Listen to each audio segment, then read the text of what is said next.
And let's just take a moment to appreciate all of the speakers who have, I sat back at on my chair and I said, we're getting all this for free? It's so powerful. So thank you so much to all of our speakers who have spoken today. So powerful lessons that we've gotten from so many aspects of life. And now we're moving on to the next corporate professional we're going to be listening to, and he's none other but Mr. Gbolahan Joshua. He's the Executive Director and Group Chief Operating Officer at FCMB Group. As a chartered accountant and digital enthusiast with over 23 years experience in the African financial services sector, he possesses a deep knowledge of the local and international financial markets and investor community and has led teams that have raised over $750 million in the Nigerian and international capital markets in 4 transactions over the last 8 years across various products, with the most recent being the first ever local non-Sharia additional tier 1 capital instruments issued in Nigeria in Q1 2023. Gbolahan has led various transformational projects across 3 leading African and Nigerian financial institutions over the last 18 years that have significantly improved the corporate performance, employee productivity, market share, and shareholders' value of the respective institutions. He's actively involved in mentoring senior corporate professionals on leadership and transitioning into the C-suite. His hobbies include boxing, football, and emerging digital trends. Gbolahan is married to Adora, an educational entrepreneur, and they are blessed with 2 wonderful daughters. Please join me as we welcome today Mr. Gbolahan Joshua.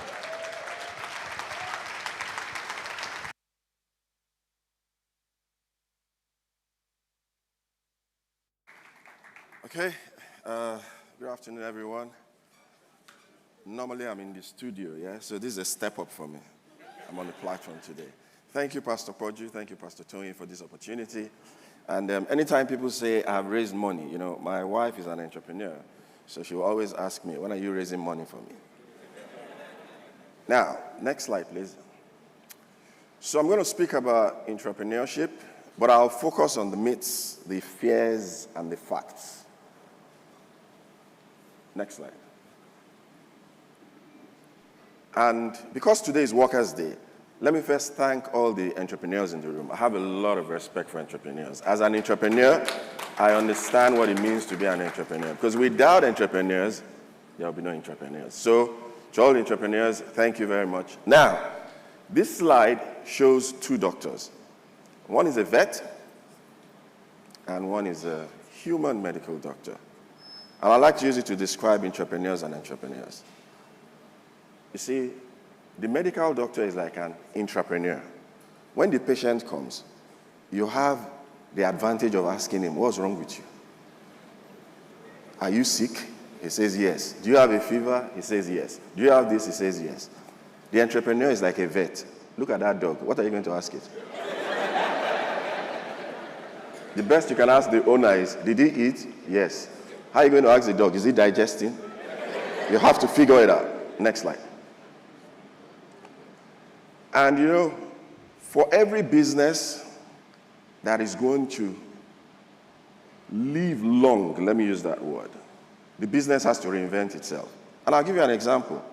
In 2005, the banking consolidation was going on. And I was working for a bank called Broadbank. And we're going to get acquired by Union Bank. And so we went for the meeting where they were going to, discuss the share exchange. And after the meeting was over, I asked the guys on the Union Bank side, I said, are we not going to do due diligence on you? And so they told the Broadbank team to go. I was what you call today the CFO, and they told me to wait behind. I thought, these guys were going to discuss something serious. So they invited me into a room where they were all having a meeting, which they called Manco, about 18 people.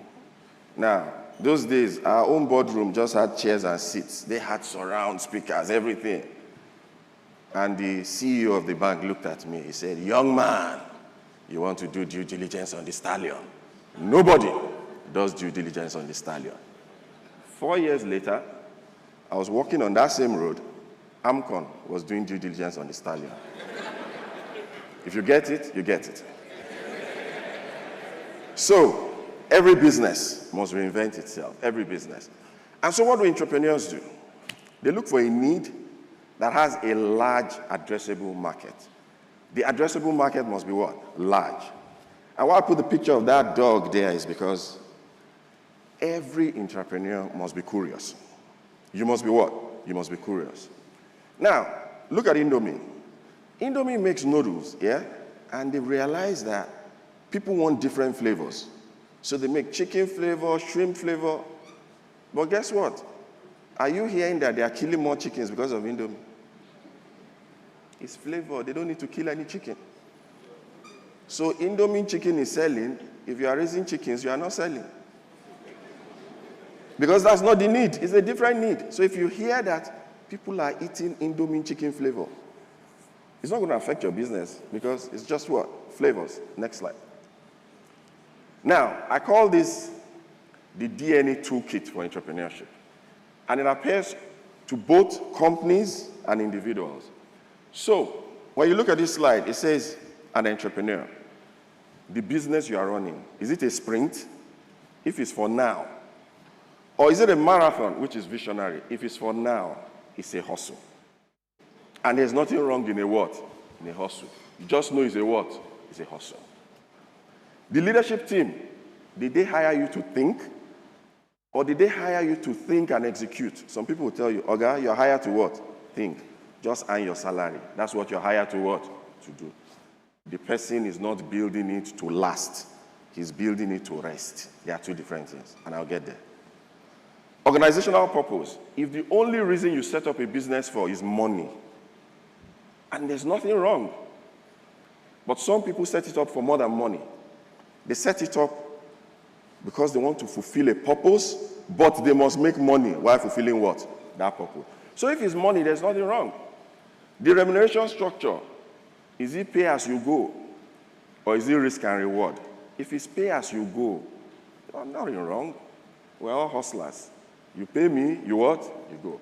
Risk and reward, I build something for you, you reward me, you put in place a structure that enables people to think, look, if we build something here, we get rewarded. That's why people give people stock options, people give people bonuses.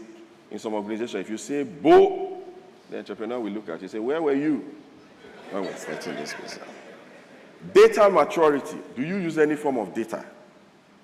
If you don't use any data in your business, in every meeting, everybody's a politician. Because it's now based on what? Perception. And in every argument, there are three parties. The two people arguing and history. That's why it's difficult to solve an argument, because you don't know the history.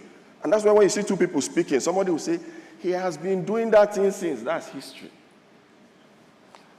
Organizational culture, very important. Is it built to rest or built to what?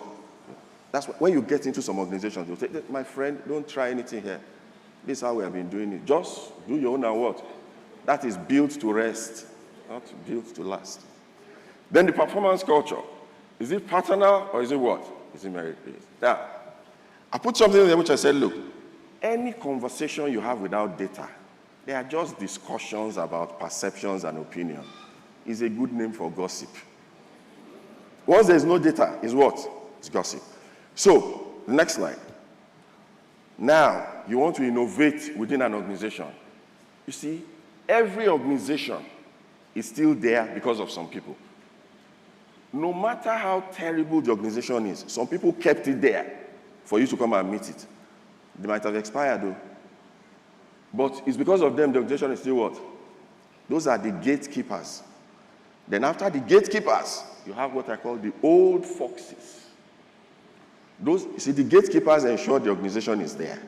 The old foxes ensure nothing changes. They are two different sets of people. And they are the innovator's dilemma.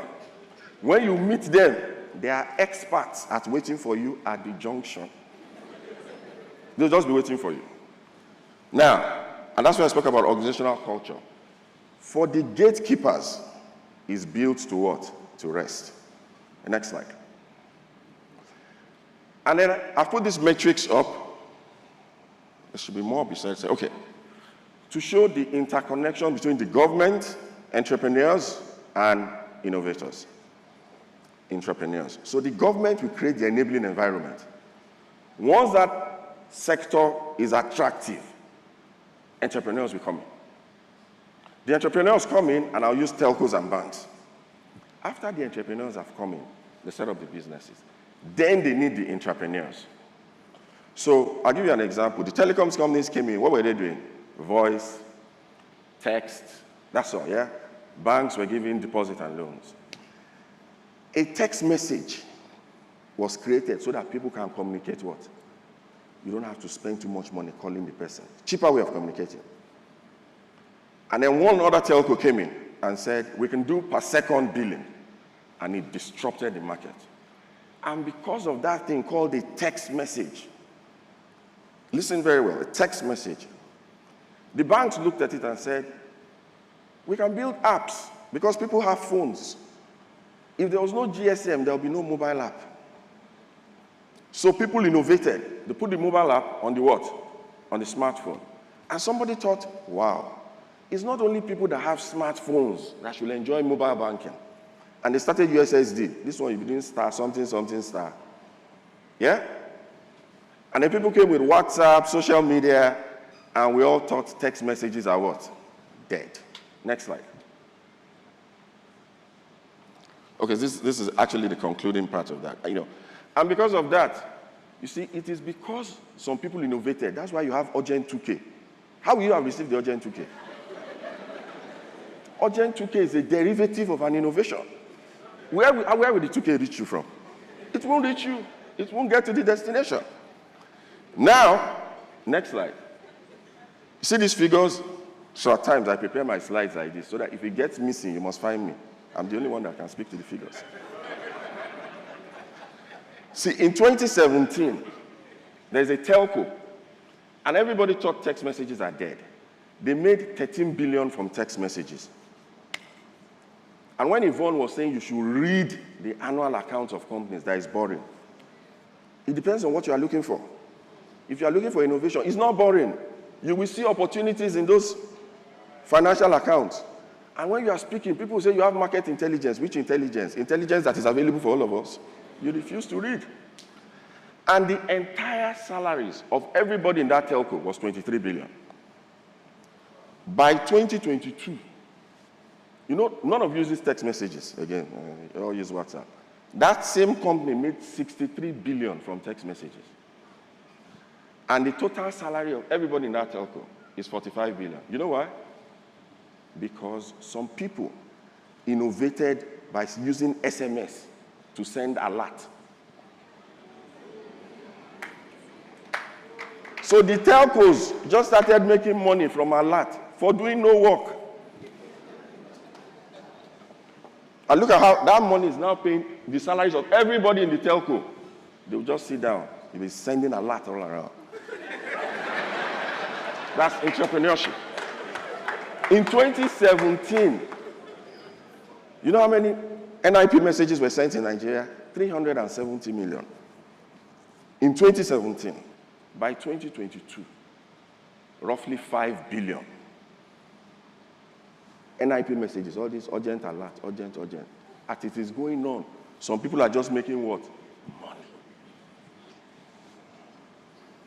Now, by 2022, I was looking at the financials of another telco. They lend money for airtime. They've made about 84 billion. The whole 84 billion is not airtime lending. No.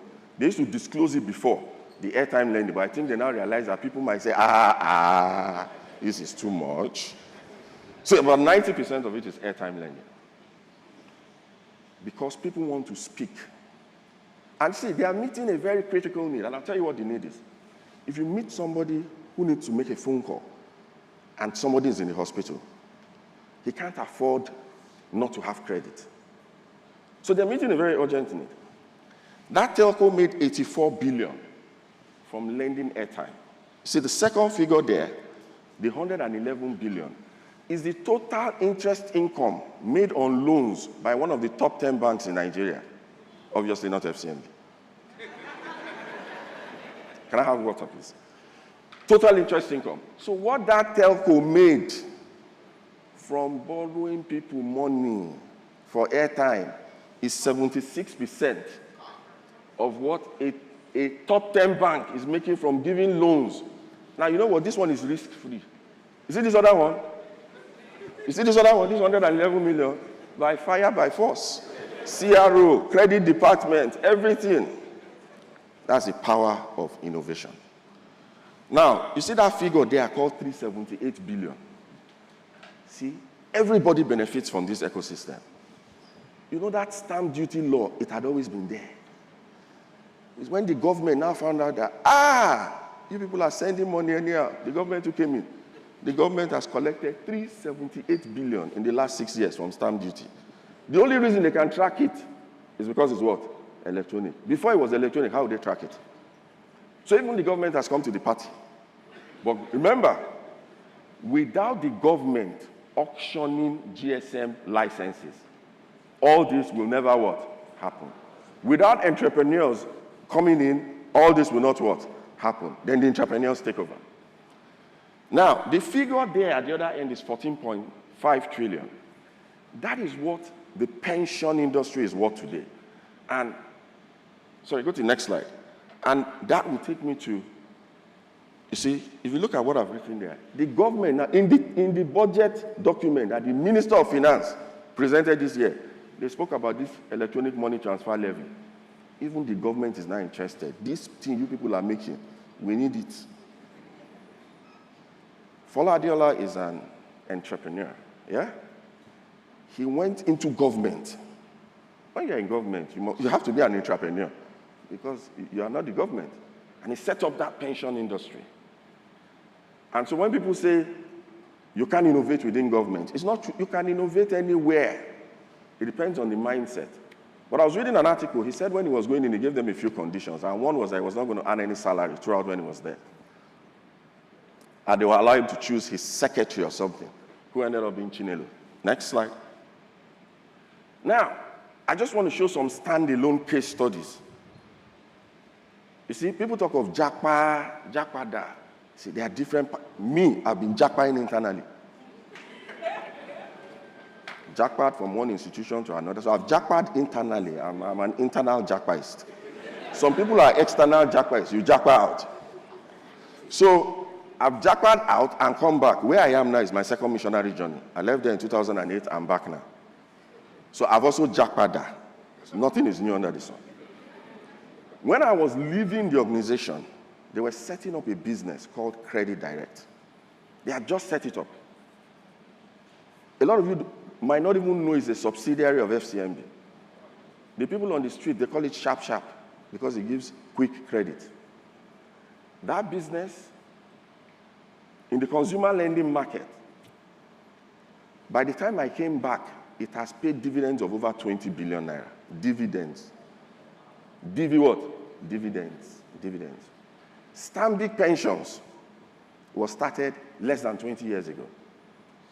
They contribute 58% of the dividend that Stanbic pays. Let me tell you something. Stanbic's dividend annually is over 45 billion. Last year, Stanbic Pensions paid the parent company a dividend of 26 billion naira. One company. New businesses started. The founders are not the ones running it. Existing people. The last one, United Capital. I was working in UBA when it was spun off. Today, that business pays dividend. This year, 9 billion naira. Not earnings or what? Dividend. Some of them are listed, some of them are not.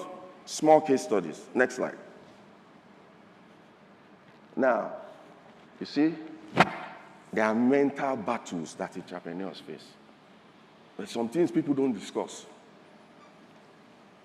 You see, the society, it doesn't have a place for entrepreneurs. The society recognizes what? And that's what the society is. It's a societal issue. So when you are going to school, your parents will tell you, do a professional course. You say, why? They say, so you can set up on your own.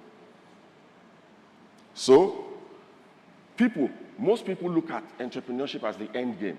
And I think one of the speakers spoke to it where he said, some people, I think it was Dr. Labran, said some people they are hustling as entrepreneurs, earning less than they were doing before. But they'll just be saying, but my brother, we're still hustling. Excuse me. Okay. Now, Yoruba people will say, when you say you're an entrepreneur, they'll say, you know what that means? Your mates are building houses, you are stealing the nails. But it's wrong. Next slide. Sorry, put the slide back. And then a lot of entrepreneurs will tell themselves, they'll say, after this, I'm just going to walk away. Because guess what? When the status is gone, the phones always stop what? Ringing. But remember, for all the time you were there, they paid you. It's a contract. They what? They paid you. And you've got a platform to innovate. And then the mental pressure. You know, I think it was when Didi was speaking. And people say, yeah, it's good to be an entrepreneur, you get a salary. But there's a mental pressure that comes with it. And so I always tell people, discuss with people who've walked that path before. And don't do only that. See, it's a selfish entrepreneur. All you do is work. That office has provided a platform for you to prosper. You have to look for another platform to give back. It can be CSR, it can be mentorship. You have to look for another platform. Next slide. You know, in this entrepreneurship journey, at times it will test your curiosity. I had a boss. They were doing cost cutting in his office. So he innovated, and they cut cost. So they fired one guy. So the son of the person they fired and his son were in the same class. So the boy came to school, looked at him, he said, your father fired my father. When the man came back to the office, he saw me the next day, he said, Gboli. He said, I felt bad. I said, I thought you were a hard man. He said, I felt bad. But he was doing his job. I remember I was working in an organization, and we thought that, look, guys, we're paying too much for transportation. And so we looked at the Uber option. And so we said, the people that are not in the front office, let's enroll them on corporate Uber. So we did it. The first month, the salary, the amount we spent was less than the salary of the drivers. It was about a quarter of the salary of the drivers. So we had to let the drivers go. Somebody now called me. He said, Gbolahan. I said, yes. He said, where are you? I said, I'm in the office. He said, they are carrying placard. Oh, your name is in front of the placard. The people carry placard. They say, send that boy back to where he came from. So, at times, it will test your humanity. And then people start fearing for you. You are the one doing the work. Oh. People start fearing for you. But I'll end with this. And I'll say, you know, the job provides a platform for you. And everybody cannot be an entrepreneur. Some people were born to be entrepreneurs.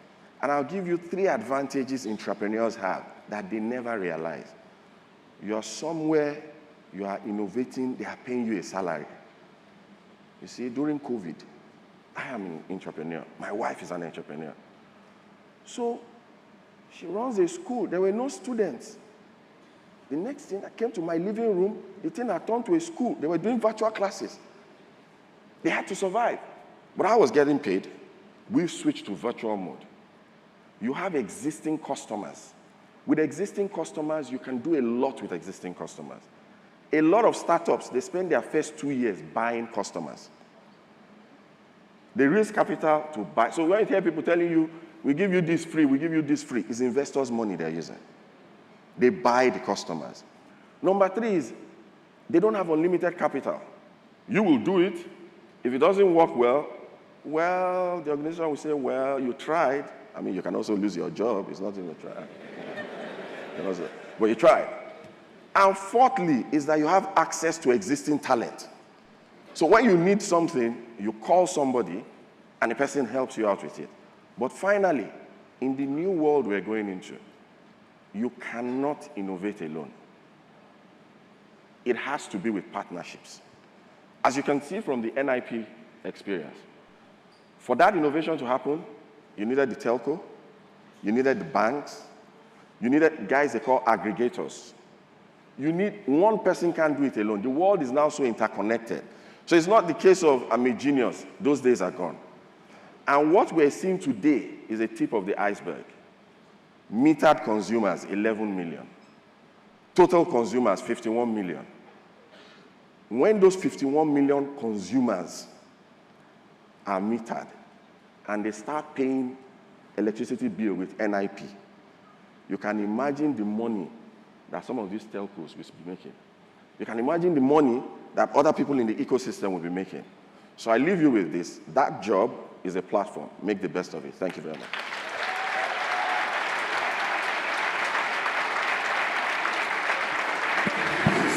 Alert! The Covenant Community Groups are back! There will be only one semester this year. Make sure you don't miss it. You've heard others talk about the great transformational experiences of their lives through the CCG. Ready for yours? Join us for the next semester of the Covenant Nation Community Groups.